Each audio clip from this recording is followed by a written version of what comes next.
علی بھائی، پہلا سوال بہت ہی کرٹیکل ہے۔ الحمدللہ عز و جل علی بھائی کے دعوت توحید سے متعلق دلائل اور شیطانی وسوسوں کے علاج کی بدولت ہم جیسے ہزاروں کلمہ گو مشرک لوگوں کو توبہ نصیب ہوئی ہے۔ الحمدللہ۔ اس کی جزا صرف اور صرف اللہ تعالیٰ ہی دے سکتا ہے۔ اب جب کہ ہم دوسرے مسلمان بھائیوں تک ایاک نعبد و ایاک نستعین کی صحیح روح سمجھانے کی کوشش کرتے ہیں تو بعض لوگ جواباً کہتے ہیں کہ ہم بزرگوں کی قبروں پر جا کر ان سے ڈائریکٹ نہیں مانگتے بلکہ ان کا وسیلہ پکڑتے ہیں۔ بعض لوگوں کا دعویٰ ہے کہ یا علی مدد کا مطلب ہے اے علی آپ اللہ کے حضور ہمارے لیے دعا کریں، اور اس کی دلیل میں وہ لوگ سیدنا عثمان بن حنیف والی حدیث بیان کرتے ہیں جو نابینا صحابی سے متعلق ہے اور اس کا سہارا لیتے ہیں۔ پلیز اس مسئلہ کی وضاحت فرما دیں۔ مر نہ جاتے اگر تیرا یقین ہوتا کہ آپ وسیلے سے مراد یہی کچھ لے رہے ہوتے ہیں۔ آپ نے یہ جو اب وسیلے کی ڈیفینیشن چینج کر دی ہے اور اسی طریقے سے استعانت کو اور استمداد کو وسیلے کے ساتھ مکس کر دیا ہے، تو یہ آپ کس کو دھوکہ دے رہے ہیں؟ یہ سیدنا عثمان ابن حنیف رضی اللہ تعالیٰ عنہ وعلیہ السلام کی جو مشہور حدیث ہے جامعہ ترمذی میں اور سنن ابن ماجہ کے اندر، اس کو تو میں بعد میں ڈسکس کروں گا۔ تمہیداً میں عرض کروں بات شروع کرنے سے پہلے کہ نہ میں وابی نہ میں بابی، میں ہوں مسلم علمی کتابی۔ نہ ہم سو کالڈ وہابی ہیں، کوئی علمی بات کرے اسے وہابی کہہ دیتے ہیں، اور نہ ہم بابوں کا دفاع کرنے والے بابی ہیں، ہم علمی کتابی مسلم ہیں۔ اور آپ کو پتہ ہے کہ میں نے وسیلہ اور توسل کے اوپر آلموسٹ 8 سال پہلے مسئلہ نمبر 43 وسیلہ اور توسل کے صحیح احکام و مسائل ریکارڈ کروا دیا تھا۔ اس کے بعد بھی میرے کئی ایک لیکچرز مختلف ٹاپکس پہ آئے ہیں، اور میرے بارے میں کوئی یہ بندہ گمان نہ کرے کہ میں کسی ایک طرف کی سائیڈ لوں گا۔ میں تو ان عقائد کے معاملے میں خصوصاً جو اللہ کے محبوب صلی اللہ علیہ وآلہ وسلم سے متعلق ہیں، نہ تو میں صوفیوں کے امام علی السبکی المتوفیٰ 756 ہجری کے ساتھ ہوں، اور نہ ہی سلفیوں کے امام ابن تیمیہ المتوفیٰ 728 ہجری کے ساتھ ہوں۔ یہ دونوں امام ایکسٹریم کے اوپر ہیں، اور آپ دیکھیں یہ دونوں امام ایک وقت کے اندر ہیں، اور دونوں ماشاء اللہ تعالی شیخ الاسلام ہیں۔ آپ ان کے ذرا تعارف پڑھیں تو لکھا ہوگا شیخ الاسلام امام سبکی، شیخ الاسلام امام ابن تیمیہ، اور دونوں ایک دوسرے کو بمشکل ہی مسلمان سمجھتے ہیں اور پوری کوشش کرتے ہیں کہ ایک دوسرے کے ایمان کے بارے میں کوئی ڈسیزن سنائیں۔ تو ہم تو سچائی کی بات کریں گے۔ اس حدیث کی ڈیٹیل میں جانے سے پہلے میں ان لوگوں کا آپ کو طریقہ واردات بتاؤں کہ یہ کس طریقے سے اپنے فاسد عقائد کے اوپر پردہ ڈالنے کے لیے اس قسم کے سلوگنز پبلک کے اندر عام کرتے ہیں تاکہ ایک عام بندے کی مت ماری جائے۔ جب کبھی بھی ہم وسیلہ اور توسل پہ اس حوالے سے بات کرتے ہیں کہ آپ غیر اللہ کو مدد کے لیے ڈائریکٹ نہ پکاریں، اگر آپ اللہ تعالیٰ کی بارگاہ میں نبی صلی اللہ علیہ وآلہ وسلم کا وسیلہ پیش کرتے ہیں تو ہم نے کبھی بھی آپ کے اوپر فتویٰ نہیں لگایا اس معاملے کے اندر۔ ہمارا جھگڑا یہ ہے کہ آپ استمداد کو اور استعانت کو وسیلہ کے نام میں لوگوں میں پروپیگیٹ کرنے کی کوشش کرتے ہیں، اور فوراً وار کریں گے۔ جب بھی کبھی اس طرح کی استعانت کے اوپر بات ہوگی تو یہ فوراً کہیں گے جی آپ یا رسول اللہ کو نہیں مانتے۔ نعوذ باللہ من ذالک۔ بھئی کون ہے جو یا رسول اللہ کو نہیں مانتا؟ ہر مسلمان اپنی نماز میں پڑھتا ہے السلام علیکہ ایہا النبی ورحمۃ اللہ وبرکاتہ، اور بخاری اور مسلم دونوں میں حدیث ہے جب تم سلام پڑھو گے السلام علینا وعلی عباد اللہ الصالحین، اور یہ پورا سلام تو زمین و آسمان میں ہر نیک بندے تک تمہارا سلام پہنچ جائے گا اللہ کی طرف سے۔ تو وہ پہنچتا ہے، اس میں تو کوئی اختلاف نہیں ہے۔ پھر کبھی یہ سہارا لیں گے جی آپ حیات النبی کے عقیدے کو نہیں مانتے۔ نعوذ باللہ من ذالک۔ کون سا دنیا میں مسلمان ہے کسی بھی مکتبہ فکر کا ہو، چاہے وہ بریلوی ہو، دیوبندی ہو، اہل حدیث ہو، اہل تشیع ہو، کس کا یہ اس معاملے میں کوئی اختلاف ہے کہ وہ حیات النبی کا قائل نہ ہو؟ تو واضح حدیث ہے سنن نبی داؤد کے اندر ان اللہ حرم علی الارض ان تأکل اجساد الانبیاء، بے شک اللہ تعالیٰ نے حرام کیا ہے مٹی کے لیے کہ وہ نبیوں کے جسموں کو کھائے۔ اس کے علاوہ کئی ایک دلائل ہیں قرآن حکیم میں شہداء کی زندگی کے حوالے سے آیات ہیں. آج میرا ٹاپک نہیں ہے. ان دونوں ٹاپکس کے اوپر میرے اللہ کے فضل سے درجنوں کلپس یوٹیوب کے اوپر ریکارڈڈ ہیں.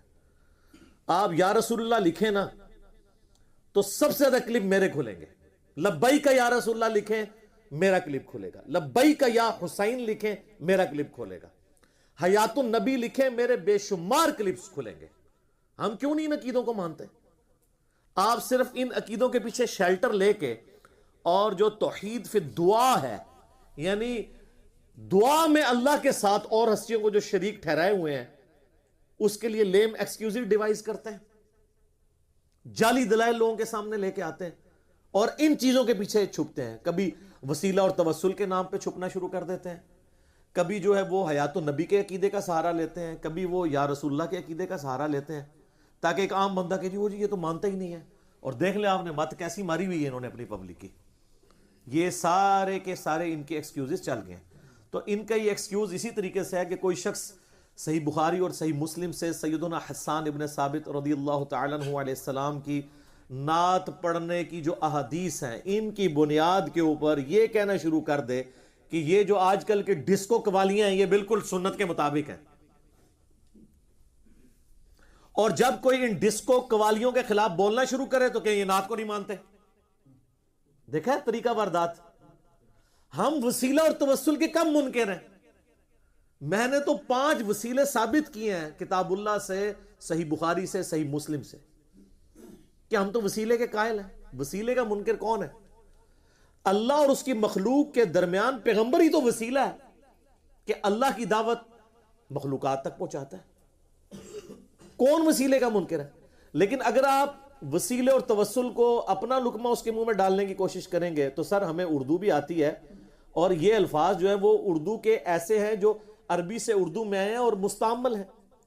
اب مجھے بتائیں کہ اگر کوئی شخص کہتا ہے کہ اے اللہ تجھے نبی صلی اللہ علیہ وآلہ وسلم کی عظمت اور ان کی شان جو تیری بارگاہ میں مقبولیت ہے، اس کا واسطہ پیش کرتا ہوں کہ میرا فلاں کام کر دے، تو اس جملے میں وہ رسول اللہ کو تو مدد کے لیے نہیں پکار رہا ہوگا، اللہ کو پکار رہا ہوگا.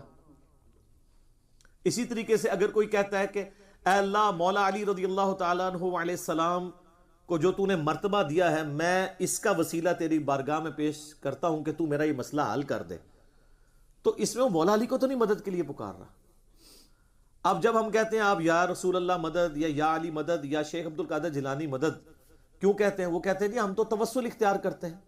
تو ہمیں توسل میں اور استعانت میں، وسیلے میں اور استمداد میں فرق نہیں آتا.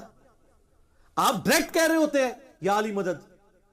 اب آپ نے اس کی ڈیفینیشن بدل لی ہے کہ یا علی مدد کا مطلب یہ نہیں ہے کہ علی ہماری مدد کرے گا، بلکہ یہ ہمارا عقیدہ ہے کہ ہماری بات مولا علی تک پہنچے گی، مولا علی اللہ کے حضور سفارش کریں گے اور اللہ ہماری مصیبت حل کرے گا. اور سر اس کو یا علی مدد نہیں کہتے، اسے کہتے ہیں اللہ تجھے علی کا وسیلہ، علی کا واسطہ. اب دو چیزوں کو یہ مکس کر رہے ہیں. ہم نے اس طرح کے وسیلوں کے اوپر کبھی بھی فتویٰ نہیں لگایا، لیکن جب آپ استعانت اور استمداد ڈائریکٹ شروع کر دیتے ہیں تو پھر ہم آپ کو کہیں گے کہ آپ یہ جو تعلیمات امت کے اندر پھیلا رہے ہیں یہ کتاب و سنت کی تعلیمات کے 100% منافی ہیں، اور کتاب و سنت میں بالکل اس کی کوئی گنجائش نہیں ہے. اب آپ لاکھ بہانے کریں کہ نہیں جی نہیں، اصل مطلب یہ ہوتا ہے، بیچ میں یہ ہوتا ہے، اوپر سے یہ نظر آ رہا ہوتا ہے. سر عقیدہ جو ہے نا وہ قطعی الدلالہ ہونا چاہیے. یہ نہیں ہے کہ سامنے آپ نے پوسٹر کوئی اور لگایا ہوا ہے اور اندر آپ کوئی اور چیز. اور ویسے ان کا بھی قصور نہیں، یہ کر رہے یہی کچھ ہی ہیں. مسجدوں میں اہل سنت والجماعت لکھا ہوا ہے، اور نماز نہ سنت کے مطابق پڑھ رہے ہیں نہ صحابہ کی جماعت کی سنت کے مطابق پڑھ رہے ہیں. باہر لکھا ہوا ہے اہل سنت والجماعت. جب اتنا بڑا پوسٹر لگا کے پیچھے ان کا جعلی سودا چل رہا ہے تو عقیدوں کا بھی جعلی سودا آپ بیچیں گے. اگر کوئی شخص شراب کی بوتل کے بعد روح افزا یا جام شیریں یا نورس لکھ دیتا ہے تو لکھتا رہے، اندر تو جو چیز ہے وہی موجود ہے. تو یہ ان کے جھوٹے طریقے ہوتے ہیں جس کے ذریعے لوگوں کو دھوکہ دینے کی کوشش کرتے ہیں. تو میں ان سے ریکویسٹ کروں گا کہ اللہ سے ڈریں اور استعانت کو، استمداد کو وسیلے اور توسل کے ساتھ مکس نہ کریں. آج میرا ٹاپک نہیں، ورنہ میں اس پہ بھی 1 گھنٹہ کم از کم فی البدی بول سکتا ہوں. میں نے بڑی محنت کر کے 2 لیکچرز ریکارڈ کروا دیے ہیں. پہلا لیکچر ہے مسئلہ نمبر 3 دعا صرف اللہ ہی سے، استمداد کے لیے، استعانت کے لیے اپروپریٹ میں نے ورڈ جو ڈیوائز کیا، دعا صرف اللہ ہی سے، ایاک نستعین کی اپروپریٹ ٹرانسلیشن۔ یہ آلموسٹ 1.25 گھنٹے کا لیکچر ہے، جتنے اشکالات ہیں ان کے دھوکے وہ میں نے اس میں ریزالو کیے ہیں، یہاں تک کہ جو آخری ان کا سب سے بڑا دھوکہ ہے کہ جی شرک تو ختم ہی ہو چکا ہے، اس کا بھی میں نے جواب دیا ہے بخاری اور مسلم کی روشنی میں۔ اور اس کے اوپر میں نے ایک ریسرچ پیپر بھی لکھا ہے، دعا صرف اللہ ہی سے۔ ہماری ویب سائٹ ahlsunnatpak.com پہ جائیں، 8 صفحوں کا وہ PDF ہے، ڈاؤن لوڈ کریں، اس کو پڑھیں۔ اور اگر آپ نے ہارڈ کاپی منگوانی ہے تو آپ ہماری اکیڈمی میں روزانہ صبح 9 سے لے کے شام 5 بجے تک رابطہ کر سکتے ہیں، +92 کے کوڈ کے ساتھ، اور پاکستان سے کریں گے تو ڈائریکٹ کریں گے 032159000162 ہمارے اکیڈمی کا نمبر ہے۔ تو یہ ریسرچ پیپرز آپ منگوائیں، فری ڈاؤن لوڈ کریں آپ ویب سائٹ سے، اور اس کو پڑھیں، ان کے سارے اشکالات کے میں نے جوابات دیے ہیں۔ اور اسی کی ایکسٹینشن ہے مسئلہ نمبر 43، وسیلہ اور توسل کے صحیح احکام و مسائل، اور یہ وہ لیکچرز ہیں جو آج سے 6 7 8 سال پہلے کے ریکارڈ ہوئے ہیں۔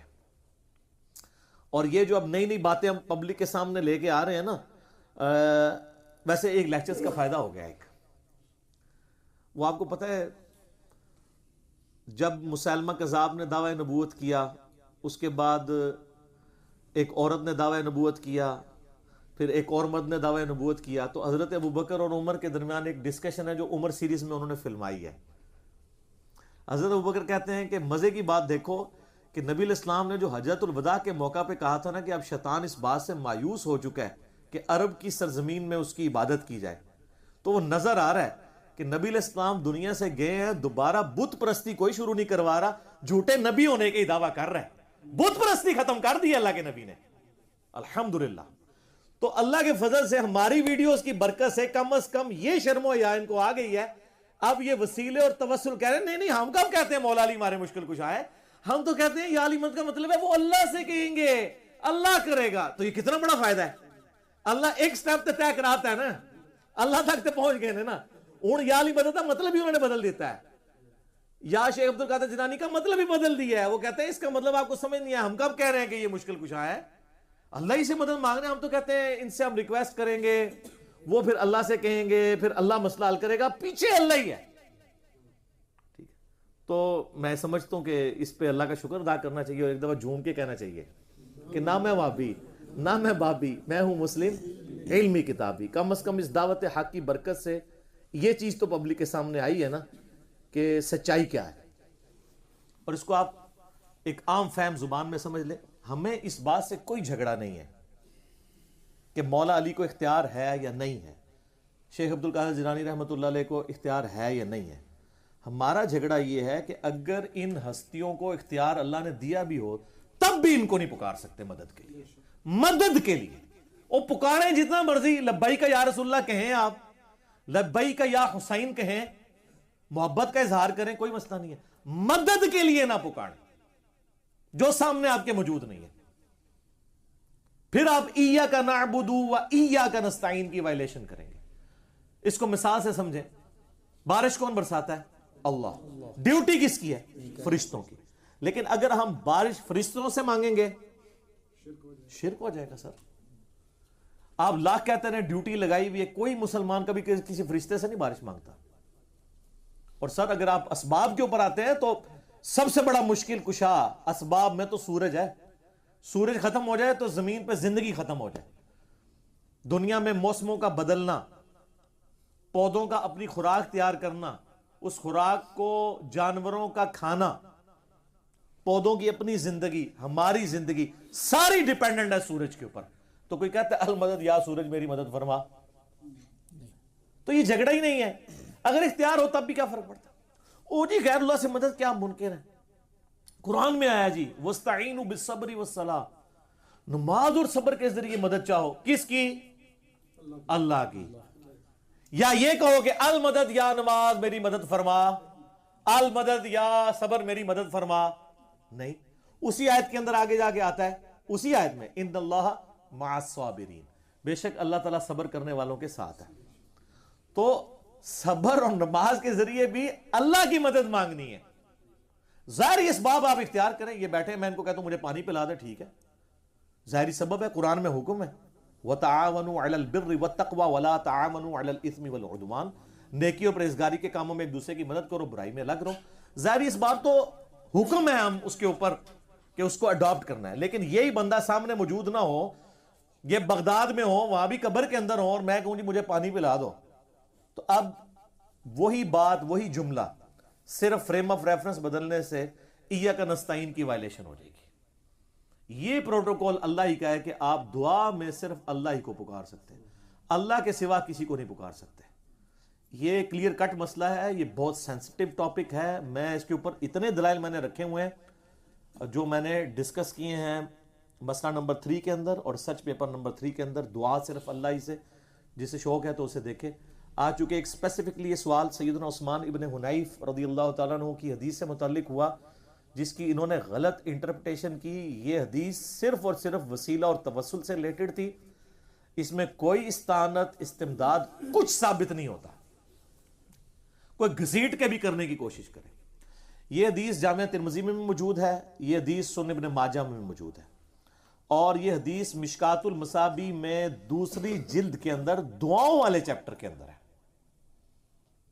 کہ نبی علیہ السلام نے ایک دعا تعلیم کی ایک صحابی کو۔ یہ مشکات المصابیح میرے ٹیبل پہ رکھی ہوتی ہے، اس کی دوسری جلد میں اگر آپ آئیں تو جامع دعاؤں کا بیان، اس کی جو تیسری فصل ہے اس میں انٹرنیشنل نمبر کے مطابق مشکات میں 2495 ہے، ترمذی میں یہ ہے 3578، اور سنن ابن ماجہ میں یہ حدیث موجود ہے۔ یہ حدیث کچھ یوں ہے کہ سیدنا عثمان ابن حنیف رضی اللہ تعالیٰ عنہ کہتے ہیں کہ ایک نابینا شخص نبی علیہ السلام کے پاس حاضر ہوا اور کہا یا رسول اللہ صلی اللہ علیہ وآلہ وسلم، آپ میرے لیے دعا کریں کہ میری بینائی واپس آ جائے۔ آپ علیہ السلام فرمایا کہ اگر صبر کر لو تو اچھا ہے، اور اگر تم چاہتے ہو میں دعا کر دیتا ہوں۔ وہ بڑا سمجھدار تھا، اس نے کہا جنت تو ویسے ہی مل جانی ہے، صبر کر کے جنت جو کمانی ہے وہ تو ایمان کی بدولت مل ہی جانی ہے، دنیا تو میری آسان ہونا۔ نے کہا نہیں یا رسول اللہ، آپ دعا ہی کریں۔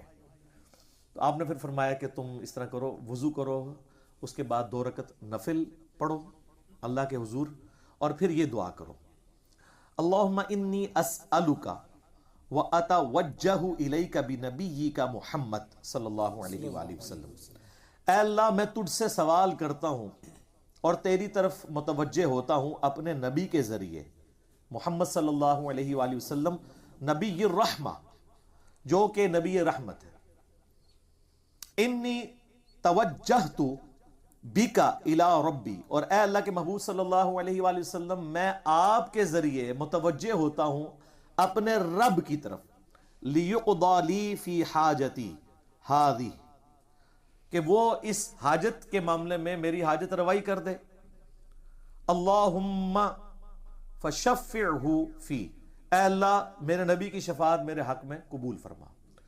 اور سنن ابن ماجہ میں الفاظ ہیں کہ اے محمد، میں آپ کے ذریعے سے، یا محمد کے الفاظ ہیں، یہاں تو ہے نا کہ آپ کے ذریعے سے، اس میں یا محمد کے الفاظ ہیں کہ یا محمد میں آپ کے ذریعے سے اللہ کی طرف متوجہ ہوتا ہوں۔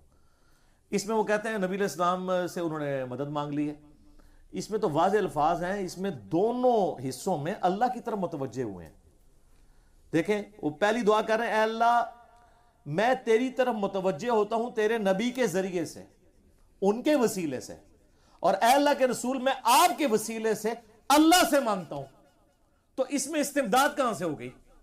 یہ تو وسیلہ اور توسل ہے، اور وسیلہ اور توسل کے بارے میں یہ جو ایکسٹریم رویہ امام نے تیمیہ نے اختیار کیا، ہم اس کے ساتھ ایگری نہیں کرتے۔ ٹھیک ہے، آپ وسیلہ اور توسل اختیار کریں، کوئی مسئلہ نہیں ہے، اور اس کو سپورٹیو ایک حدیث بھی ہے جس کی صحت میں اختلاف ہے، لیکن چونکہ ایک بہت بڑے امام طبرانی جنہوں نے یہ حدیث نقل کی ہے، المتوفہ 360 ہجری، جو امام حاکم نیشا پوری کے استاد ہیں، المتوفہ 405 ہجری، امام طبرانی نے کتاب لکھی المعجم الکبیر، طبرانی کی کتاب، اس میں یہی حدیث ایک دوسری فارم میں آئی ہے۔ اگرچہ اہل حدیث اس میں تھوڑا اختلاف کرتے ہیں، لیکن امت کی اکثریت اس کی صحت کے اوپر اتفاق کرتی ہے، امام طبرانی خود بھی۔ میں ان بحثوں میں نہیں پڑتا، میں اس حدیث کو صحیح مانتے ہوئے بات کر رہا ہوں۔ اس میں یہ ہے کہ سیدنا عثمان غنی رضی اللہ تعالیٰ عنہ کے دور میں ایک شخص حضرت عثمان کے پاس گیا اور کہا کہ جی میرا مسئلہ ہے، تو وہ اپنی حکومتی مصروفیت کی وجہ سے اس کی طرف متوجہ نہیں ہوئے، تو وہ شخص پھر سیدنا عثمان بن حنیف کے پاس آیا اور کہا کہ جی اس طرح حضرت عثمان تو میری بات ہی نہیں سن رہے ہیں۔ تو حضرت عثمان بن حنیف نے کہا کہ میں تمہیں ایک دعا سکھاتا ہوں۔ میں نبی علیہ السلام کی خدمت میں موجود تھا، ایک نابینا شخص آیا تھا، اس کی بھی حاجت کا مسئلہ تھا، تو اس کو بھی دعائے حاجت نبی علیہ السلام نے تعلیم فرمائی تھی، تو وہی دعا میں تمہیں سکھاتا ہوں۔ تو انہوں نے یہی والی دعا، اے اللہ میں تیرے نبی کے وسیلے سے تیری طرف متوجہ ہوتا ہوں، اور اے اللہ کے رسول میں آپ کے وسیلے سے اللہ کی طرف متوجہ ہوتا ہوں، اے اللہ میرے نبی کی شفاعت میرے حق میں قبول فرما۔ ٹھیک ہے، تو یہ انہوں نے دعا کی، نبی علیہ السلام کو مدد کے لیے تو نہیں پکارا کہ یا رسول اللہ مدد، انظر حالنا، آپ میری مشکل کشائی کریں، اللہ کی طرف متوجہ ہوئے۔ یہ دعا اسی طریقے سے 2 نفل کے بعد پڑھوائی تو حضرت عثمان کی طرف سے بلاوا آ گیا، انہوں نے مسئلہ حل کر دیا۔ تو حضرت عثمان بن حنیف کا وہ بھی شکریہ ادا کرنے کے لیے آیا، تو انہوں نے کہا یہ دعا میں نے تمہیں سکھائی ہے، اس دعا کی برکت سے یہ ہوا ہے۔ وہ کہتے ہیں جی یہ دیکھیں جی اس دعا سے ثابت ہو گیا کہ نبی علیہ السلام کو آپ مدد کے لیے پکار سکتے ہیں۔ سر اگر مدد کے لیے ہوتا تو یہاں ہوتا اغثنی یا رسول اللہ، المدد یا رسول اللہ، کہ یہ موجود ہے۔ وہ دعا کے طور پہ انہوں نے تعلیم کیا ہے، ٹھیک ہے آپ کریں، ہمیں کوئی اعتراض نہیں ہے۔ نبی علیہ السلام کو مدد کے لیے تو اس میں نہیں پکارا، کہا ہے کہ اے اللہ کے رسول آپ کے وسیلے سے متوجہ ہوتا ہوں، اللہ تعالیٰ ہماری بات پہنچا دے، اس میں کوئی اختلاف نہیں ہے۔ ہم تو یہ بھی مانتے ہیں کہ سنن نبی داؤد میں صحیح سند کے ساتھ حدیث ہے، جب کوئی شخص میری قبر پہ آ کے سلام عرض کرتا ہے، اللہ میری روح لوٹا دیتا ہے، میں اس کے سلام کا جواب بھی دیتا ہوں۔ وہ اللہ کا معاملہ ہے، یہ سارے معاملات برزخی ہیں۔ لیکن اس کو دنیاوی اگر کہیں گے تو پھر میں آپ سے کہوں گا کہ اس سلام کا جواب ہم سنتے تو کوئی نہیں ہے۔ اگر وہ دنیاوی ہو تو ہم سن بھی رہے ہوں، ہمارا پہنچنا بھی برزخی ہے، آپ علیہ السلام کی روح کا لوٹنا بھی برزخی ہے، اور اس کا جواب دینا بھی برزخی ہے۔ وہ اس ٹائم اینڈ سپیس کی چیز نہیں ہے، لیکن یہ اس کو حقیقی اور حصی بنانا شروع کر دیتے ہیں اس حوالے سے، وہاں سے اختلاف شروع ہو جاتا ہے۔ تو سر یہ اس حدیث سے مجھے بتائیں استعانت کو یا استمداد کو گھسیٹ کے ثابت کرنا، تو میں اس کے اوپر وہی بات کروں گا کہ یہ اسی طریقے سے ہے جیسے کوئی جو ہے وہ نعت کے فضائل کے ذریعے ڈسکو قوالیاں ثابت کرنا شروع کر دے۔ وہ دو الگ چیزیں ہیں۔ آپ صرف کسی چیز کے، میں نے پہلے بھی کئی دفعہ عرض کیا کہ ہمارے سب کانٹیننٹ کا کلچر ہے کہ وہ 10 لکھا ہوتا ہے نا تو ایک صفر لگاتا ہے ایک بزرگ آ کے، اس کو 100 بناتا ہے۔ ایک اور بزرگان دین میں سے ایک بزرگ آتا ہے، وہ کہتا ہے نہیں صفر میرا بھی لگا لو، کرتے کرتے وہ لاکھ بن جاتا ہے۔ 10 سے بات شروع ہوتی ہے اور وہ لاکھوں تک پہنچ جاتی ہے۔ جتنی بات ہے اتنی رکھیں، اور یہ سیدنا عثمان بن حنیف رضی اللہ تعالیٰ عنہ کا فہم ہے کہ انہوں نے اس دعا کو نبی علیہ السلام کی وفات کے بعد بھی ایز اے دعا تعلیم کیا ہے۔ ہم کوئی اس معاملے میں کسی کے اوپر فتویٰ نہیں لگاتے، کوئی کرنا چاہتا ہے ضرور کرے، لیکن سر جان کی امان پائیں تو عرض کرے ان سے بھی ایک بڑے صحابی ہیں جو امیر المؤمنین ہیں، جن کے بارے میں اسپیسیفکلی ہمیں حکم ہے جامع ترمذی میں، سنن ابی داؤد میں، سنن ابن ماجہ میں، علیکم بسنتی و سنت الخلفاء الراشدین المہدیین، تم پر میری سنت اور میرے خلفاء راشدین کی سنت لازم ہے۔ جب کبھی ایک خلیفہ راشد اور ایک عام صحابی کی سنت آپس میں کو ٹکرائے گی، ہم پریفریبل خلیفہ راشد کو فالو کریں گے، دوسرے صحابی پہ ہم فتویٰ نہیں لگاتے نعوذ باللہ۔ ہم کبھی نہیں جرت کریں گے کہ ہم حضرت عثمان ابن حنیف کو کبھی معاذ اللہ بدعتی کہنا شروع کر دیں یا نعوذ باللہ، ایسی بات نہیں۔ لیکن سر وہ بھی تو پبلک کو بتائیں۔ یہ روایت تو طبرانی میں ہے، دور کی کتاب میں، کیونکہ جو ترمذی اور ابن ماجہ میں ہے وہ تو آپ علیہ السلام کی مبارک زندگی والی دعا ہے، جو بعد والا واقعہ ہے وہ تو اس میں موجود نہیں ہے، وہ تو طبرانی میں ہے۔ اور جو صحیح بخاری کے اندر تھا وہ یہ چھپاتے ہیں، اور چھپاتے ہیں تو اس کے اندر بھی بیان بھی کرتے ہیں تو ڈنڈی مارتے ہیں، اور وہ ہے صحیح بخاری میں انٹرنیشنل نمبر کے مطابق 1010 نمبر حدیث، 1010 کتاب الاستسقاء چیپٹر کے اندر۔ سیدنا عمر فاروق رضی اللہ تعالیٰ عنہ کے زمانے میں قحط پڑ گیا تو وہ آپ صلی اللہ علیہ وآلہ وسلم کے چچا عباس ابن عبد المطلب کو اللہ کے حضور لے کر آئے دعا کے لیے، اور انہوں نے دعا کیا کہ انا کنا نتوسل الیک بنبینا صلی اللہ علیہ وآلہ وسلم، بے شک اے اللہ ہم پہلے پہل تیرے نبی کا توسل اختیار کیا کرتے تھے تو تو ہم پہ بارش نازل فرماتا تھا، اب ہم تیرے نبی کے چچا کو لے کے آئے ہیں، پس ہم پہ بارش نازل فرما ان کی دعا کی برکت سے۔ تو انس بن مالک کہتے ہیں بارش نازل ہو جاتی. تو یہ وسیلہ شخصی سامنے موجود دعا کروائی. اب سیدنا عمر نے یہ کیوں کہا کہ پہلے ہم نبی علیہ السلام کو وسیلہ شخصی کے طور پہ لاتے تھے, یعنی ان سے دعا کرواتے تھے, اب ہم ان سے کروا رہے ہیں. تو آج کا کوئی پاکستانی عاشق رسول ہوتا تو وہ سیدنا عمر سے سوال کرتا کہ نبی علیہ السلام کی وفات کے بعد کیا آپ ان کی عظمت کے منکر ہو گئے؟ اب کیوں نہیں ان کا وسیلہ پیش کر رہے؟ اب ان کی قبر پہ جا کے آپ کیوں نہیں نبی علیہ السلام سے کیوں نہیں ریکویسٹ کر رہے؟ یہ کہتے نا, تو کسی کی جرت تھی وہ کہتا. ہاں, یہ 1400 سال بعد تو کہا جا سکتا ہے, یہ بڑا آسان ہے. تو سیدنا عمر فاروق رضی اللہ تعالیٰ عنہ علیہ السلام نے امت کو یہ عقیدہ سمجھایا کہ یہ چیز پریفریبل ہے کہ آپ اللہ کے حضور ایسے شخص سے دعا کروائیں جو سامنے موجود ہو. اور اس سے بھی بڑھ کے سیدنا عمر سے تو کوئی ڈھکی چھپی بات نہیں تھی. صحیح مسلم میں ایک حدیث موجود ہے کہ ایک سفر کے دوران جب بارش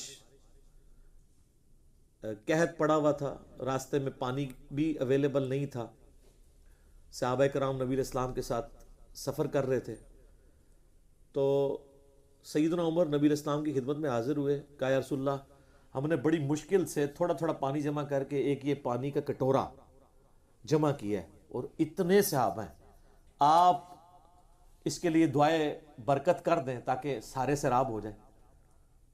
جس طرح کہ بخاری مسلم میں آتا ہے کہ صلح حدیبیہ کے موقع پر جابر بن عبداللہ کہتے ہیں رضی اللہ تعالیٰ عنہ علیہ السلام کہ نبی علیہ السلام نے ایک پانی کے برتن میں انگلیاں رکھی تو آپ کے مبارک انگلیوں سے پانی کے چشمے جاری ہوئے. 1500 صحابہ نے وضو کیا, پانی پیا, جانوروں کو پلایا اور سٹور بھی کر لیا. اور جابر بن عبداللہ کہتے ہیں اللہ کی قسم ہم 1,00,000 بھی ہوتے نا وہ پانی زیادہ تھا. تو یہ معجزہ ظاہر ہوا. اور صحیح مسلم میں آتا ہے کہ سیدنا عمر نے ایک اور سفر میں یہ مشورہ دیا, وہاں پہ بھی پانی کے چشمے جاری ہوئے آپ کی مبارک انگلیوں سے. تو سیدنا عمر کو تو یہ بات پتا تھی کہ نبی علیہ السلام کی انگلیوں سے پانی کے چشمے جاری ہوتے ہیں. تو وہ سیدھا قبر رسول پہ کہتے ہیں یا رسول اللہ آپ اپنا مبارک ہاتھ باہر نکالیں, میں یہ پانی کا کٹورا لے کے آیا ہوں. تو آپ حیات النبی کا ہمارا عقیدہ ہے جو کہ وہ بعد والے لوگ رکھیں گے, ایک وہ ہے جو صحابہ کا عقیدہ اور ہمارا عقیدہ ہے, ایک بعد والوں کا ہے. تو آپ نکالیں, اس کٹورے میں ہاتھ رکھیں تو سر یہ پانی کے چشمے جاری ہو جائیں گے. یہ تو انہوں نے کوئی نہیں کیا, ان سے حدیثیں ڈھکی چھپی تو نہیں تھی. وہ سمجھتے تھے کہ نبی علیہ السلام کے بعد, ان کی وفات کے بعد اب ہماری ان کے ساتھ اس طریقے سے کمیونیکیشن پاسبل نہیں ہے. ہاں, آپ کے بابوں نے واقعات پھر لکھے ہیں, وہ فضائل اعمال کے اندر جو فضائل درود چیپٹر ہے اور فضائل حج والا, اس میں لکھا ہوا ہے کہ 555 ہجری میں, اور یہی واقعہ فضائل سنت کے اندر بھی لکھا ہوا ہے, یعنی دونوں بھاری جماعتوں نے, بریلویوں نے اور دیوبندیوں نے, اپنی ٹیکسٹ بکس میں لکھا ہے کہ 555 ہجری میں شیخ احمد رفاعی جو ہے وہ حج کے لیے جب آئے اور پھر روزہ شریف پہ حاضر ہوئے نبی علیہ السلام کی وفات کے آلموسٹ 550 سال کے بعد, 90,000 لوگوں کی موجودگی میں انہوں نے قبر رسول پہ اشعار پڑھے اور کہا جب میں مصر میں تھا تو میری روح آستانہ اقدس کے اوپر حاضری دیا کرتی تھی, آج جسموں کے ملاپ کی باری آئی ہے, میں خود آ گیا ہوں, تو اپنا مبارک ہاتھ باہر نکالیں. وہ کہتے ہیں 90,000 لوگوں کی موجودگی میں نبی علیہ السلام نے نعوذ باللہ من ذالک قبر سے ہاتھ باہر نکالا, انہوں نے قبر کو بوسہ دیا, اور ساتھ لکھا کہ ان جو منظر دیکھنے والوں میں شیخ عبد القادر جیلانی کا نام بھی ذکر کیا جاتا ہے. شیخ عبد القادر جیلانی کو پتہ بھی نہیں ہونا کہ میرا بھی نام ذکر کیتا جاتا ہے. جھوٹ. یہ صحابہ کے ساتھ کیوں نہیں ایکسپیرینس ہوئے ہیں؟ بہت بڑا واقعہ جس سے امت 2 ٹکڑے ہو گئی ہے, سقیفہ بنی ساعدہ والا. مولا علی اور سیدنا ابوبکر کا جو اختلاف تھا بیعت کے معاملے میں, 6 مہینے مولا علی نے بیعت نہیں کی ہے. کسی صحابی کے دماغ میں بھی یہ بات نہیں آئی کہ قبر رسول سے جا کے فیصلہ کروا لیتے ہیں کہ آپ کا سکسیسر کون ہے. ان کو پتا تھا نبی علیہ السلام کے ساتھ اب ہم یہ کمیونیکیشن نہیں کر سکتے, صراط و سلام ہمارا پہنچتا ہے, یہ کام نہیں کریں گے. پھر اما عائشہ 47 سال اس حجرہ میں رہی ہیں جس حجرے کے اندر نبی علیہ السلام کی مبارک قبر ہے. کوئی ضعیف روایت دکھائیں کہ اما عائشہ کہیں کہ میری نبی علیہ السلام کے ساتھ قبر پہ ملاقات ہوئی ہے. ان سے لاڈلا کون تھا؟ شیخ احمد رفاعی زیادہ لاڈلا ہے, پھر وہ مولانا جامی اور پتہ نہیں کہ کون کون سے واقعات انہوں نے شعر و شاعری کے مشہور کیے ہیں. پھر جب سیدہ عائشہ جنگ جمل کے لیے نکلی ہیں، بعد میں جو ان کو اپنے اس سفر کے اوپر شرمندہ ہونا پڑا، اس وقت نبی علیہ السلام مبارک قبر سے ہاتھ نکال کے اما عائشہ کو جانے سے ہی روک لیتے کہ عائشہ نہ جاؤ، کوئی واقعہ نہیں ہوا۔ یہ بعد والے پتہ نہیں کہاں سے واقعات نقل کرتے ہیں، اور پھر جب کوئی بات کرے اسے کہتے ہیں آپ حیات النبی کو نہیں مانتے۔ ہم حیات النبی کو بھی مانتے ہیں، لیکن آپ والا عقیدہ نہیں، ہم صحابہ کرام اور اہل بیت والا عقیدہ مانتے ہیں، رضی اللہ عنہم اجمعین وعلیہم السلام اجمعین۔ تو آپ دیکھیں انہوں نے کیسی کیسی چلاکیاں بنائی ہوئی ہیں، فوراً نہ ایک کوئی ادبی گالی دے دیں گے کہ آپ فلاں چیز نہیں مانتے، وہ بات کوئی اور ہو رہی ہوگی، جان بوجھ کے گھسیٹ کے نہ کوئی ایک جذباتی جملہ ایسا بولیں گے تاکہ پورا میلہ لوٹ لیں۔ لیکن سر یہ پرانی باتیں، پرانے بزرگ، پرانے دلائل اور پرانے بانے، کیوں؟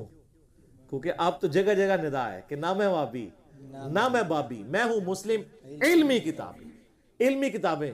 تو ہم پھر اسی لیے پھر میں کہتا ہوں نا کہ بابوں کا خدا اور ہے اور کتابوں کا خدا اور۔ یہ دیکھ لیں ساری کتابی باتیں ہو رہی ہیں، اور یہ کتابیں اللہ کے فضل سے کوئی میں نے نہیں بنائی ہوئی ہیں، یہ اہل سنت کی ایگریڈ اپون کتابیں ہیں، اور میں نے کوئی یہ کسی غار سے جا کے دریافت نہیں کی ہیں، موجود تھیں آپ کے مدرسوں کے اندر تھیں، جس کے نوٹس آپ کاٹ کاٹ چھانٹ کے پڑھایا کرتے تھے اور اپنے مطلب کی چیزیں بیان کرتے تھے، دوسری بیان ہی نہیں کرتے تھے۔ اب پبلک کے سامنے آئی ہیں تو ان کو ہاتھ پاؤں پڑ گئے۔ تو آپ یہ دیکھیں کہ کس طریقے سے دھوکہ دیتے ہیں، وسیلہ اور توسل کا سہارا لے کر استمداد ثابت کرتے ہیں اور استعانت ثابت کرنے کی کوشش کرتے ہیں۔ میرا خیال ہے جب یہ ہماری ویڈیو پبلکلی لوگوں کے سامنے آئے گی نا، لوگوں کو پتہ چل جائے گا ان کے دھوکے ہے کیا ہیں۔ اور آپ دیکھیں جب کبھی کوئی اس طرح کا دھوکہ سامنے لے کے آتے ہیں نا، میرے تک جب فیڈ بیک کے طور پہ بات پہنچتی ہے نا، میں وہ دھوکہ پھر اس کو ایڈریس کر دیتا ہوں تاکہ آئندہ کے لیے کوئی اس حوالے سے مس چیف نہ کر سکے۔ اب میں اپنے ایمان کے اظہار کے لیے عرض کروں، اللہ کے نبی علیہ السلام آج اگر دنیا میں موجود ہوں، واللہ ہم اپنا ہر مسئلہ رسول اللہ کے پاس لے کے جائیں۔ صحابہ کرام لے کے جاتے تھے، کیا دین کا مسئلہ، کیا دنیا کا مسئلہ آپ کے سامنے لے کے جائیں۔ لیکن جب نبی علیہ السلام دنیا سے تشریف لے گئے، اس کے بعد کبھی صحابہ کرام علیہم رضوان اپنے مسئلوں کے لیے، خصوصاً وہ مسئلہ جو آپ کے سکسیسر کا تھا کہ خلیفۃ الرسول کون ہے، وہ نہیں لے کے گئے۔ سیدہ فاطمہ کا باغ فدق والا مسئلہ ہوا، وہ بھی سیدنا ابوبکر کے پاس آئیں، وہ ایک معاملہ میرا اس کے اوپر ریکارڈڈ ہے، قبر رسول پہ حاضر نہیں ہوئی، نہ انہوں نے کہا کہ ابوبکر آؤ قبر رسول پہ جاتے ہیں، وہاں سے جا کے فیصلہ کرواتے ہیں۔ کسی کے دماغ میں بھی یہ عقیدے نہیں تھے جو بات کے لوگوں نے بنایا ہے۔ تو اب میں صرف سمجھانے کے لیے بات کر رہا ہوں، اس کو کوئی برا نہ مانے، لیکن بعض اوقات اس لیول پہ اتر کے مجھے بات سمجھانی پڑتی ہے کہ سر صحیح بخاری میں حدیث ہے کہ ایک صحابی تھے سیدنا عبداللہ ابن عتیق رضی اللہ تعالیٰ عنہ، ان کو نبی علیہ السلام نے ایک ڈیوٹی سونپی، اس ڈیوٹی سے واپسی پہ انہوں نے قلعے کی دیوار سے چھلانگ لگائی، اس کی وجہ سے ان کی پنڈلی کی ہڈی ٹوٹ گئی۔ پنڈلی کی ہڈی سا ٹوٹ جائے نا تو 6 مہینے تو کم از کم آپ بیڈ ریسٹ کے اوپر ہیں، پلسٹر بھی لگاؤ، بڑی مشکل سے وہ ریکوری ہوتی ہے۔ نبی علیہ السلام کی خدمت میں حاضر ہوئے، اس حدیث میں آتا ہے کہ جب ہڈی ٹوٹ گئی تو انہوں نے اپنی پگڑی کھول کے اپنی ٹانگ کو وقتی طور پہ باندھ لیا، نبی علیہ السلام کے پاس حاضر ہوئے اور بتایا کہ یا رسول اللہ جو آپ نے ڈیوٹی لگائی تھی میں نے پوری کر دی ہے۔ سر دیکھ لیں، ہم کہتے تو پہلے جا کے بات کرتے یا رسول اللہ دیکھو تو پیچھے لت پروا لیجیے سی۔ نبی علیہ السلام نے خود ان سے استفسار فرمایا کہ یہ کیا ہوا ہے، کہ یا رسول اللہ اس طرح میری ٹانگ ٹوٹ گئی، آپ فرمایا ادھر کرو، مبارک ہاتھ پھیرا، وہ کہتے ہیں اللہ کی قسم اس طرح میری ہڈی ہوگی کہ کبھی ٹوٹی ہی نہیں تھی۔ سر یہ میڈیکل سائنس میں امپاسبل ہے، یہ معجزہ ہے، یہ آیتن ہے، یہ اللہ کی نشانی ہے۔ تو یہ میرا عقیدہ ہے کہ نبی علیہ السلام دنیا میں موجود ہوں تو میں اپنے دینی، دنیاوی، جسمانی، روحانی، ظاہری، باطنی ہر مسئلہ آپ سے جا کے حل کرواؤں گا۔ بالکل ٹھیک ہے۔ لیکن جب نبی علیہ السلام قبر مبارک کے اندر چلے گئے، اللہ کی جنتوں میں چلے گئے، اب آپ کمیونیکیشن درود و اسلام کے حوالے سے تو ہے، باقی معاملات اگر لے کے جائیں گے تو پھر میں سمجھانے کے لیے عرض کر رہا ہوں اسی حدیث بخاری کی بنیاد کے اوپر کہ کون سا عاشق رسول ہے جو دنیا میں کروڑوں لوگوں کو اپنے عقیدے کا گرویدہ کرنے کے لیے اپنی پنڈلی کی ہڈی توڑوائے، اس کا ویزا مدینہ شریف کا ہم ارینج کر دیں گے، اور اس کے بعد وہ قبر رسول پہ حاضر ہو اور کہ آپ نے تو عبداللہ ابن عتیق کی بھی جوڑی تھی، تو آپ قبر مبارک سے ہاتھ باہر نکالیں تو میں بھی آپ کا گناہگار امتی ہوں، اس پہ ہاتھ پھیریں یہ ٹھیک ہو جائے۔ کون سا عاشق رسول ہے جو یہ پنڈلی کی ہڈی توڑوانے کے لیے تیار ہے؟ اگر آپ کو فکر ہے کہ انجینئر صاحب کی ویڈیوز کی وجہ سے ہزاروں ہمارے جو فرقے کے لوگ ہیں وہ ہمارے فرقے کو چھوڑ کے چلے گئے ہیں، تو سر کوئی ایک بزرگ، کوئی ایک عالم دین، کوئی ایک شیخ الحدیث، کوئی ایک غوث وقت اپنی پنڈلی کی قربانی نہیں دے سکتا؟ لینا رسک تو پتہ چل جائے گا۔ ان کو بھی پتہ ہے کچھ نہیں ہونا، یہ پاسبل نہیں ہے، اور ساتھ ہی آپ کو کاؤنٹر کوشچن کر دیں گے جی اللہ سے کروا لیں۔ سر اللہ نے تو کبھی کہیں نہیں کہا ہوا، اللہ نے تو آپ کو اسباب کے ساتھ جوڑا ہے۔ ابرا کا لشکر ایک ہی دفعہ تباہ ہوا ہے نا، بعد میں یزید نے جو خانہ کعبے پہ چڑھائی کی تھی اس وقت تو اللہ تعالیٰ نے خانہ کعبے کی حفاظت نہیں نہ کی، دنیا بقدر ایفرٹ ہے۔ صحیح مسلم میں موجود ہے، غلاف کعبہ بھی شہید ہو گیا، اور صحیح بخاری کے اندر موجود ہے قرب قیامت میں ایک پتلی ٹانگوں والا حبشی کعبے کی اینٹ سے اینٹ بجا دے گا۔ تو اللہ نے کب کہا کہ ہر دفعہ میں حفاظت کروں گا؟ وہ آگ ایک ہی دفعہ ابراہیم علیہ السلام کے لیے ٹھنڈی ہوئی ہے نا۔ کئی صحابہ کرام رومن امپائر کے بیٹل فیلڈز کے اندر ان کو آگ کے کڑاؤں کے اندر تیل جلا کے اس کے اندر ان کو روسٹ کیا گیا، ان پہ تو کوئی ٹھنڈی نہیں ہوئی آگ۔ ایک دو واقعات کو لے کے آپ اس طرح پروپیگیٹ کرنا شروع کر دیتے ہیں، تو سر پھر ہم تو پھر اس لیول پہ اتریں گے نا کہ کون ہے جو اپنی یعنی یہ پنڈلی کی ہڈی کی قربانی دے اور یہ مسئلہ حل کرے۔ اس لیول پہ اتر کے بعض اوقات اس لیے سمجھانا پڑتا ہے کہ اس طرح کی بات کرنے سے جو بہت موٹے دماغ والے لوگ ہیں نا ان کو بھی بات سمجھ آ جاتی ہے۔ ہمارا مقصد کسی کو معاذ اللہ بے عزت کرنا نہیں ہوتا، ہمارا مقصد صحیح توحید لوگوں کو بیان کرنا ہے، ایاک نعبد و ایاک نستعین، کیونکہ یہ بہت سینسٹیو ایشو ہے۔ میں آپ کو مزے کی بات بتاؤں، 2011 یا 12 کی بات ہے، آج 29 دسمبر 2019 ہے، آلموسٹ سمجھ لیں 7-8 سال پہلے کی۔ اسلام آباد میں I-10 میں I-10-2 کے اندر ایک شیعہ بھائی تھے عالم دین، اب وہ فوت ہو چکے ہیں، اللہ تعالیٰ ان کی مغفرت کرے۔ ان کے ساتھ کے کچھ لوگ بھی 7-8 تھے، تو میں ان کے گھر میں مغرب کے بعد انہوں نے مجھے بلایا کہ چائے وغیرہ کٹھی پئیں گے، تو وہاں بیٹھا ہوا تو مجھے کہنے لگے انجینئر صاحب ہم آپ کے ساتھ اس بات پہ تو ایگری کرتے ہیں کہ یا علی مدد جو ہے نا وہ اس کی بجائے اللہ کو مدد کے لیے پکارنا چاہیے، لیکن یہ جو آپ آئے دن کہتے ہیں نا یا علی مدد کہنا شرک ہے، شرک نہ کہا کریں، ہم تو وسیلہ اور توسل وہی کہانیاں۔ تو میں نے ان کے سامنے سارے دلائل رکھے، انہوں نے کہا جی بتائیں قرآن میں یہ کہاں لکھا ہوا ہے کہ جو اللہ کے سوا کسی اور کو پکارے گا تو یہ شرک ہے؟ ایاک نستعین کا تو مطلب ہے اللہ ہی کو پکارتے ہیں، کہتے ہیں اس کا یہ مطلب تو نہیں کہ دوسرے کو نہیں پکارتے مدد کے لیے، پکارنا تو کوئی ایشو نہیں ہے، پکاریں آپ بے شک، لبیک یا حسین بھی کہیں، المدد یا حسین کہنے سے ہمیں اختلاف ہے۔ تو میں نے کہا جی قرآن میں ایک آیت ہے، آپ قرآن لے کے آئیں، اور یہاں پہ جتنے لوگ بیٹھے ہیں یہ فیصلہ کریں گے جو میں اس کا فہم بیان کر رہا ہوں، ترجمہ بے شک آپ خود کر لیجئے گا، ان کو عربی آتی تھی، فارسی بھی آتی تھی، انگلش بھی، اردو بھی۔ تو کہنے لگے کون سی آیت ہے؟ میں نے کہا جی آپ پارہ نمبر 20، میں نے ان کے سامنے قرآن وہیں پہ منگوایا، میں نے کہا پارہ نمبر 20 کھولیں، پارہ نمبر 20 کے پہلے صفحے کے اوپر اللہ تعالیٰ نے سورہ النمل کی آیت نمبر ہے 62، اعوذ باللہ من الشیطان الرجیم، بسم اللہ الرحمن الرحیم، اَمَّن یُجِیبُ الْمُضْطَرَّ اِذَا دَعَاهُ، بھلا بتاؤ تو کون ہے جو اضطراب اور پریشانی میں گھرے ہوئے شخص کی فریاد کو سنتا ہے جب وہ شخص اس کو پکارے، وَيَكْشِفُ السُّوءَ، اور وہ اس سے برائی دور کر دیتا ہے، وَيَجْعَلُكُمْ خُلَفَاءَ الْأَرْضِ، اور زمین پہ تمہیں اگلوں کا خلیفہ کرتا ہے، یعنی تمہارے ماں باپ مر جاتے ہیں تو تم مر جاؤ گے، تمہاری اولاد۔ اِلَٰهٌ مَّعَ اللَّهِ، کیا اللہ کے ساتھ کوئی اور الہ بھی ہے؟ قَلِيلًا مَّا تَذَكَّرُونَ، بہت ہی کم نصیحت تم پکڑتے ہو۔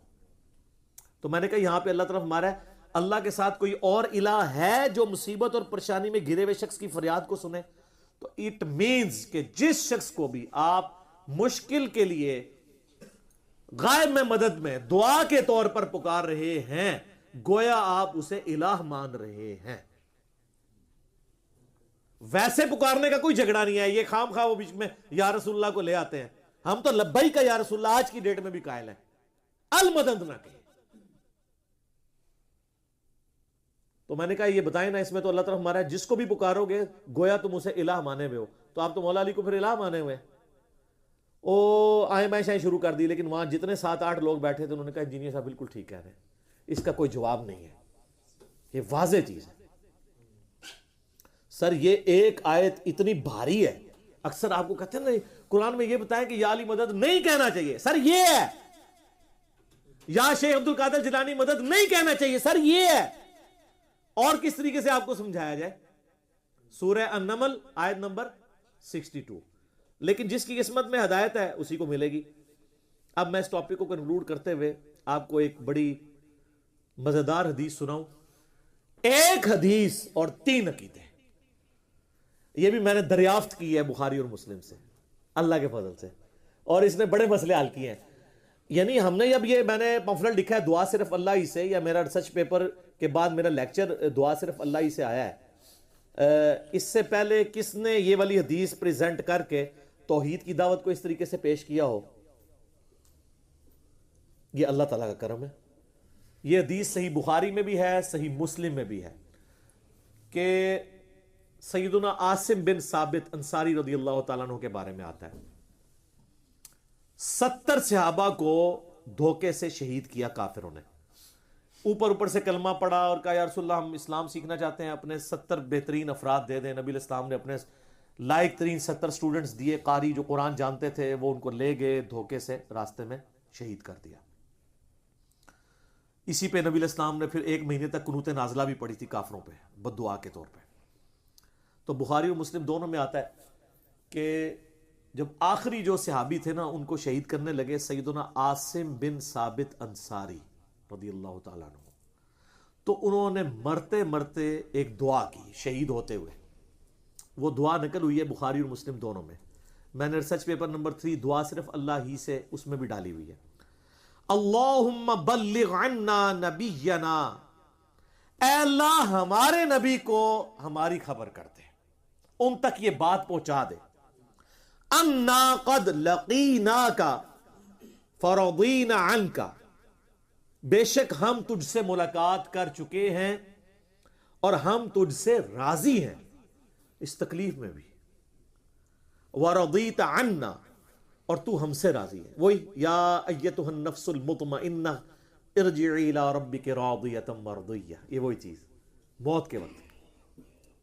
صحیح بخاری کے الفاظ ہیں کہ نبی علیہ السلام نے فرمایا کہ تمہارے ساتھیوں کو دھوکے سے شہید کر دیا گیا، اور انہوں نے شہادت کے وقت یہ پیغام بھجوایا، اور ابھی ابھی مجھے جبرائیل نے خبر دی ہے، اللہ تعالیٰ نے جبرائیل کو میرے پاس بھیجا ہے کہ انہوں نے مرتے مرتے یہ دعا کی ہے.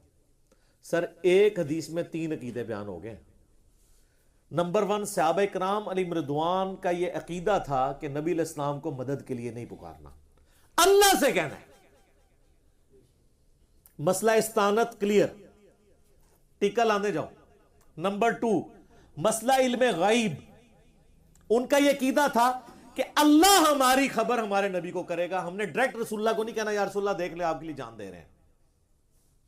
اللہم بلغ، اے اللہ آپ پہنچا دے. مسئلہ علم غیب بھی کلیئر. اور تیسرا مسئلہ حاضر و ناظر، وہ کہتے ہیں نہیں ہمارا عقیدہ ہے کہ نبی علیہ السلام، ہم کب کہتے ہیں نبی علیہ السلام ہر جگہ موجود ہے؟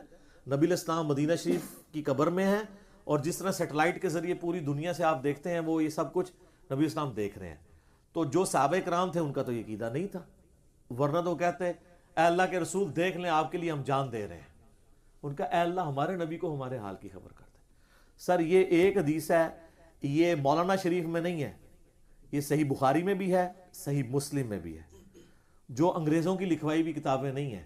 اگرچہ انگریزوں کے پرنٹنگ پریس پہ یہ چھپی ہیں، ہمارے بزرگان دین تو ایک پرنٹنگ پریس کیا ایک گھڑی بھی نہیں بنا سکے، یہ لادہ بات ہے معذرت کے ساتھ.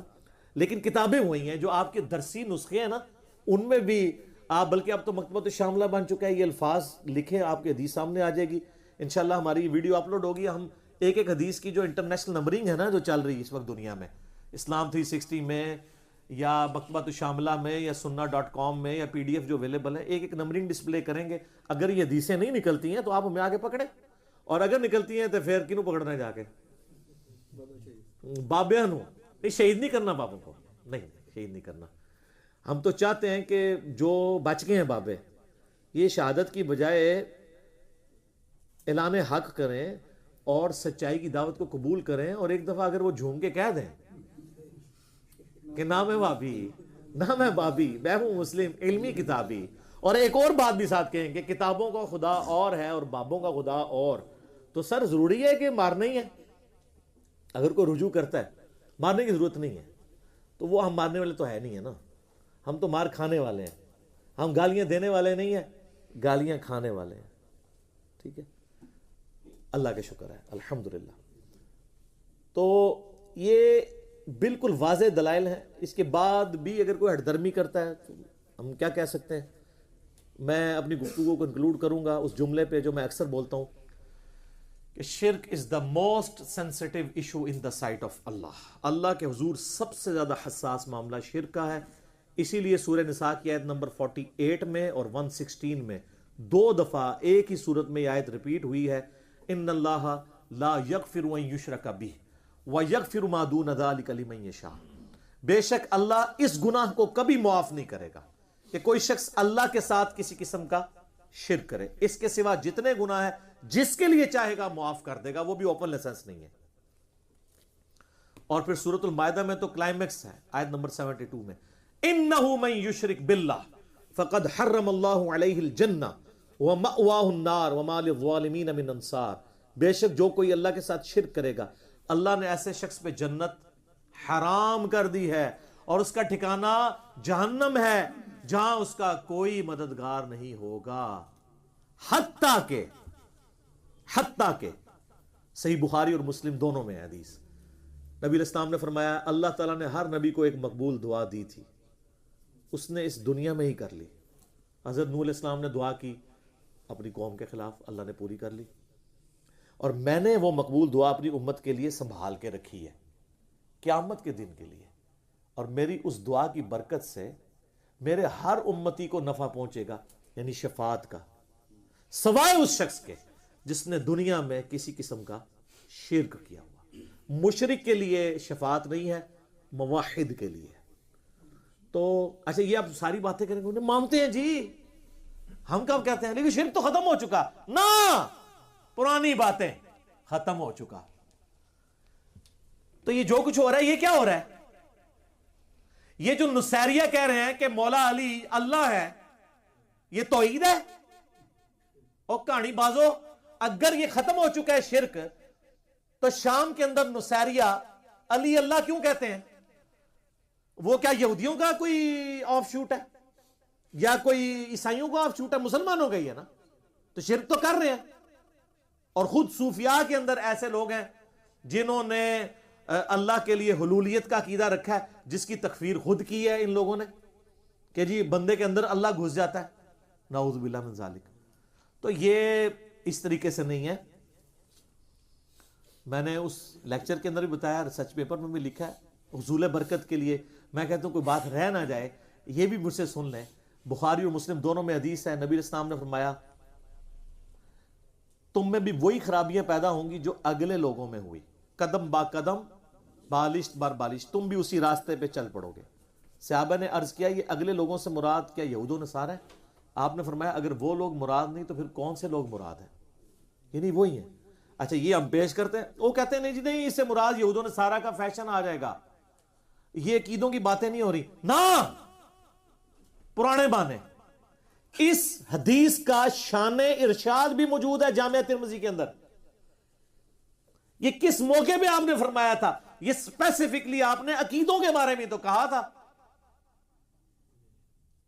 کہ عقیدے کی خرابیاں تمہارے اندر آئیں گی جو اگلوں میں آئی تھی. اگلوں میں شرک نہیں آیا تھا. کس لیول کا شرک آیا؟ اتخذوا احبارهم ورهبانهم اربابا من دون اللہ، سورہ توبہ آیت نمبر 31. یہود و نصارہ نے تو اپنے بزرگوں اور جوگیوں کو، اپنے علماء اور جوگیوں کو، یہ اعلیٰ حضرت کا ترجمہ ہے، علماء اور جوگیوں کو یعنی صوفیوں کو اپنا رب مان لیا تھا اللہ کے مقابلے پہ. یہ شان ارشاد بھی سن لیں, جامعہ ترمذی میں ذات انوات والی حدیث ہے. نبی علیہ السلام غزوہ حنین کے موقع پہ ایک جگہ سے گزرے, وہاں پہ ایک درخت تھا جسے ذات انوات کہا جاتا تھا. وہاں پہ مشرکین عرب اپنا اسلحہ لٹکا کے جایا کرتے تھے, ٹچ کرتے تھے, تھوڑی دیر لٹکاتے تھے, آگے جاتے تھے, اور یہ عقیدہ تھا کہ اس کی برکت سے اللہ تعالیٰ ہمیں جنگ میں فتح دے گا. تو جب وہاں سے صحابہ کرام گزرے, اور میچورٹی کا آپ لیول دیکھ لیں کہ بھئی غزوہ حنین جو ہے وہ 8 ہجری میں ہوئی ہے, یعنی نبی علیہ السلام کی دعوت کو 20 سال گزر چکے ہیں. آپ کے یہ وفات سے 3 سال پہلے کا واقعہ ہے. شرک اتنی بری چیز ہے, کس طریقے سے حملہ آور ہوتی ہے, کیونکہ شیطان ہے نا پیچھے. تو صحابہ نے کہا اے اللہ کے رسول آپ بھی ہمارے لیے کوئی درخت مقرر کر دیں کہ ہم بھی وہاں پہ اسلحہ لٹکائیں برکت کے لیے. ہائے ہائے ہائے. امام الموحدین صلی اللہ علیہ وآلہ وسلم نے کہا سبحان اللہ, محذوف تھا عما یشرکون. اللہ پاک ہے, یہ کیا بات تم نے کر دی, اور تم نے تو آج وہی بات کر دی جو موسیٰ علیہ السلام کے ماننے والوں نے کی تھی, جب وہ 12 قبیلوں کا لشکر 50,000 ہزار کا 6 لاکھ کا لشکر, اور 6 کے 6 لاکھ صحابہ تھے, وہ تابعین تبع تابعین نہیں. سورۃ الاعراف آیت نمبر 138 میں آتا ہے, جب وہ اس ایک قوم کے پاس سے گزرے جو کہ بتوں پہ دھیان کیے ہوئے اعتکاف کیے ہوئے بیٹھے تھے, تو موسیٰ علیہ السلام سے ان کے ساتھیوں نے کہا آپ بھی ہمارے لیے اللہ کا کوئی بت مقرر کر دیں, ہم اس پہ دھیان کریں, اعتکاف کریں. تو حضرت موسیٰ علیہ السلام نے کہا تھا سبحان اللہ, اللہ پاک ہے, اس جہل قوم کے اگینسٹ میں اللہ کی پناہ میں آتا ہوں, یہ کیا عقیدہ انہوں نے رکھا ہوا ہے. تو آپ علیہ السلام نے فرمایا تم نے بھی موسیٰ کے ماننے والوں والی حرکت کی ہے. پھر آپ نے فرمایا تم میں بھی وہی خرابیاں پیدا ہوں گی جو اگلوں میں پیدا ہوئی, قدم با قدم, بالشت بر بالشت, حتیٰ کہ اگلے لوگوں میں سے کوئی گوہ کے سوراخ میں داخل ہوا. تو یہ سر یہ جو شان ارشاد ہے اس حدیث کا, وہ یہود و نصارہ کے فیشن کے اوپر نہیں ہے, بلکہ یہود و نصارہ کے عقائد کے اوپر ہے. تو جن لوگوں نے یہ کہانی بنائی او جی شرک ختم ہو گیا, اچھا شرک ختم ہو گیا, نبی علیہ السلام کی وفات کے وقت صحابہ کرام کی کیا ٹینشن ہے. بخاری اور مسلم دونوں میں حدیث موجود ہے کہ نبی علیہ السلام کی جب وفات کا وقت قریب آیا, اما عائشہ کہتی ہیں کہ نبی علیہ السلام بار بار اپنی تکلیف کی وجہ سے چہرہ مبارک سے چادر ہٹاتے تھے, پاس پانی کا ایک پیالہ رکھا تھا, اپنا جسم تر کرتے تھے بخار کی گرمائش کو ٹھنڈا کرنے کے لیے, اور بار بار یہ جملہ بولتے تھے لعن اللہ یہود والنصارى, اللہ کی لعنت ہو یہودیوں پر اور نصرانیوں پر. اتخذوا قبور انبیاءہم مساجدا, انہوں نے اپنے نبیوں کی قبروں کو سجدہ گاہ بنا لیا تھا. یہ حدیث یہاں ختم نہیں ہوتی ہے.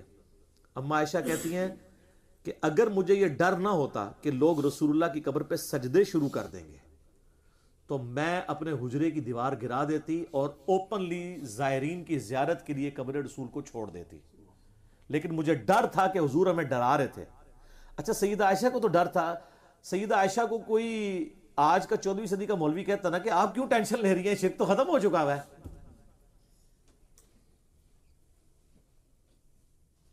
اگر یہ ختم ہو چکا ہے تو یہ صحیح بخاری میں حدیث کیوں ہے کہ نبی علیہ السلام نے فرمایا کہ دیکھنا میری شان کو اس طرح بلند نہ کرنا جس طرح نصارہ نے اپنے پیغمبر کی شان کو بلند کیا تھا. میں اللہ کا بندہ اور اس کا رسول ہوں, مجھے اللہ کا بندہ اور اس کا رسول ہی کہنا. کسی صحابی نے کیوں نہیں کہا یا رسول اللہ یہ شرک تو ختم ہو چکا ہے, آپ کو کیا ٹینشن ہے اس معاملے میں, کیوں آپ ڈرا رہے ہیں ہمیں. تو یہ صحیح مسلم میں حدیث کیوں ہے کہ جس کے جنازے میں 40 ایسے بندے شریک ہوں جو شرک نہ کرتے ہوں تو ان کی شفاعت اس شخص کے حق میں قبول کر لی جائے گی. بھئی جنازے میں شریک ہی وہی ہوتا ہے جو مسلمان ہوتا ہے, اس کا مطلب ہے کہ مسلمان کلمہ کو مشرک بھی ہو سکتا ہے. یہ بے شمار دلائل ہیں, میں نے اس ریسرچ پیپر میں لکھے ہیں, دعا صرف اللہ ہی سے, اور مسئلہ نمبر 3 دعا صرف اللہ ہی سے, اس میں بھی بیان کیا. نبی علیہ السلام کی الموطا امام مالک میں حدیث ہے, آپ علیہ السلام دعا کرتے تھے اللہم لا تجعل قبری وثنا یعبد, اے اللہ میری قبر کو ایسا بت نہ بننے دینا کہ لوگ اس کی عبادت شروع کرتے. یار اللہ کے نبی کتنے حریص علیکم بالمؤمنین رؤوف الرحیم ہے, اپنی قبر کو بت کے ساتھ تشبیہ دے دی صرف بات سمجھانے کے لیے, ورنہ وہ تو قبر ایسی ہے کہ ہمارے ماں باپ ہماری نسلیں قربان ہو جائیں اس قبر مبارک کے اوپر. لیکن کہا اللہ میری قبر کو بت نہ بننے دینا. سنن نبی داؤد میں حدیث ہے، نبی علیہ السلام فرمایا میری قبر پہ میلہ نہ لگانا، تم دنیا کے کسی بھی حصے میں درود پڑھو گے نا میرے تک پہنچ جائے گا، درود کی غرض سے بھی میلہ نہ یہاں پہ لگانا۔ یہ ہے پیغمبر وقت کی ٹینشن۔ بخاری اور مسلم میں حدیث ہے، نبی علیہ السلام کی وفات کے دن تھے قریب، اور سیدہ عائشہ کہتی ہیں کہ حضور کی دو بیویاں ام سلمہ اور ام حبیبہ آپس میں ڈسکشن کر رہی تھی کہ جب ہم وہ حبشہ گئے تھے تو ہم نے وہاں ماریا نام کا ایک گرجا دیکھا تھا جہاں پہ کچھ تصویریں لٹکی ہوئی تھی، اور نبی علیہ السلام کے بالکل آخری دن چل رہے تھے، آپ بیماری کی حالت میں یہ بات سننی تھی کہ آپ علیہ السلام نے اپنے چہرے مبارک سے چادر ہٹا کے کہا کہ یہی تو ان کی خرابی تھی، جب ان کا کوئی نیک بندہ یا نبی فوت ہو جاتا تھا وہ اس کی قبر کے اوپر تصویریں لٹکا دیتے تھے اور پھر وہاں پہ سجدے شروع کر دیتے تھے۔ قیامت والے دن یہ بدترین مخلوق بنا کے اٹھائے جائیں گے جو نبیوں اور بزرگوں کی قبروں پہ سجدے کرتے تھے۔ سر یہ سارے اڈے کن لوگوں نے آباد کیے ہوئے ہیں؟ اور جب کوئی ان کے خلاف بولتا ہے تو کہتے ہیں بزرگوں کو نہیں مانتے۔ یہ اسی طریقے سے ہے کہ ہم عیسائیوں کے شرک کے خلاف بولیں اور عیسائی ہمیں یہ کہنا شروع کر دیں کہ آپ عیسیٰ ابن مریم کو نہیں مانتے۔ بھئی عیسیٰ ابن مریم کو تو مانتے ہیں، ان کے نام پہ جو شرک کھڑا کیا ہوا اس کو نہیں مانتے۔ جب ہم شرک کو کنڈیم کر رہے ہوتے ہیں کہ عیسیٰ علیہ السلام اللہ کے بیٹے نہیں ہیں، کیا ہمیں کبھی وسوسہ بھی آیا کہ ہم حضرت عیسیٰ کی توہین کر رہے ہیں؟ تو پھر آپ ہم پہ یہ کیوں الزام لگاتے ہیں کہ جب ہم کبھی شرکی ایکٹیویٹیز کو کنڈیم کرتے ہیں تو نعوذ باللہ من ذالک ہمارے دل میں نبی علیہ السلام کے لیے، صحابہ اہل بیت کے لیے کوئی بات آتی ہے؟ نعوذ باللہ من ذالک۔ یہ صرف ادبی گالی ہیں لوگوں کی آنکھوں میں دھول جھونکنے کے لیے، لیکن یہ پرانی بات ہے، اب دور بدل چکا ہے۔ کیوں؟ کیونکہ نہ میں وابی نہ میں بابی، میں ہوں مسلم علمی کتابی۔ ٹھیک ہو گیا جی؟